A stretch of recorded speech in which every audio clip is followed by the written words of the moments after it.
Great question. It's kind of like asking, like, I want to get into shape, where should I start? It's like, I can give you a long list. It doesn't really matter where you start, just start.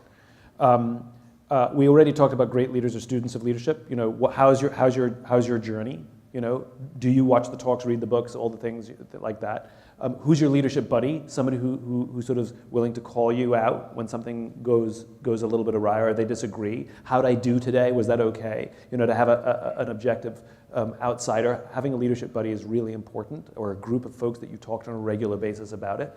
That's huge. I have a group of people that I talk to on a regular basis where we just call each other and talk about this stuff, or tell each other things that go right and things that go wrong. The stuff that I've learned just from them telling me stuff, huge.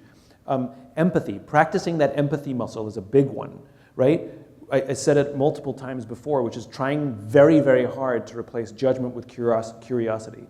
Catching yourself where you're immediately like, they're an idiot, they screwed up, they got it wrong, right? To, I wonder what else is going on, or I wonder what happened, or let me go on a fact-finding mission before I come to a conclusion, right? Those are things that are, they're simple, but they're hard, but you can do it tomorrow. The other big one is checking in with your folks.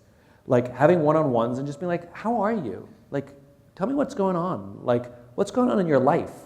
You know, and I know, especially in a paramilitary organization, machismo, guns, you know, all of this kind of stuff, but to have conversations that are a little bit raw, a little bit vulnerable, you know, like, people have challenges in their lives. They've got kids who are struggling. They've got kids who are struggling through COVID. They've got family who's sick. Like, all of this stuff comes to work, you know? And having safe spaces and just checking in with people. One of the best chiefs that I know, every year he does a listening tour of his whole organization. You could just do it for your team.